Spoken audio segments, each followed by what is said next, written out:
Il y a 3 challenges pour les startups industrielles aujourd'hui. Un, le financement en fonds propres, notamment de la phase de pré-industrialisation des projets, où elles ont souvent besoin de tickets entre 1 et 5 millions d'euros sur des durées qui peuvent être de 8 à 10 ans. Donc aujourd'hui, il y a très peu de fonds d'investissement qui se positionnent sur ces créneaux-là, et pourtant, c'est une phase critique dans le développement de l'entreprise, où le marché a déjà été validé, le besoin fonctionnel, le cahier des charges fonctionnel du produit a déjà été validé, mais maintenant elles doivent développer les outils de production et la documentation technique pour permettre d'industrialiser à grande échelle le produit. Et donc elles ont besoin de capitaux propres qui sont ensuite suivis par les pays France et les banques. Donc c'est finalement quand même beaucoup moins risqué que la première phase.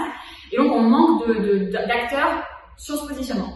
Il y a un deuxième point, c'est d'avoir des lieux dédiés à la pré-industrialisation des projets. Parce que pareil, quand on est en phase de R&D prototypage, maintenant on a des Fab Labs et des incubateurs à tous les coins de rue. Mais dès qu'on entre en pré-industrialisation, on a besoin d'avoir son propre atelier, un espace de stockage dédié pour pouvoir faire ses pré-séries, du chargement, du déchargement, des tests d'endurance.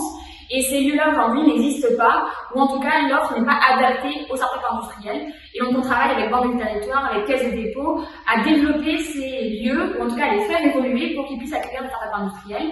Et enfin, il y a un vrai enjeu sur l'éducation, des acteurs de l'éducation, mais plus largement du grand public, au vocabulaire, aux étapes, aux besoins, et à tous les métiers qui existent à toutes les étapes de la chaîne de valeur de développement d'un produit industriel, et qui s'adressent à tous les niveaux d'études, Bac-10 ou Bac+10, et donc on a besoin aujourd'hui que les citoyens se reconnectent finalement à ce qu'est l'industrie d'aujourd'hui, parce que c'est finalement la paire de baskets qu'ils utilisent, le skate de leurs enfants ou leur smartphone préféré, qui est le résultat d'une industrie. Et donc on a besoin de le faire comprendre aux citoyens pour qu'ils se remotivent à rentrer dans ces filières qui sont toutes magnifiques et qui s'inscrivent de plus en plus dans une démarche d'impact environnemental et social, en s'inscrivant dans une logique d'éco-conception, d'économie de la fonctionnalité, d'écologie territoriale.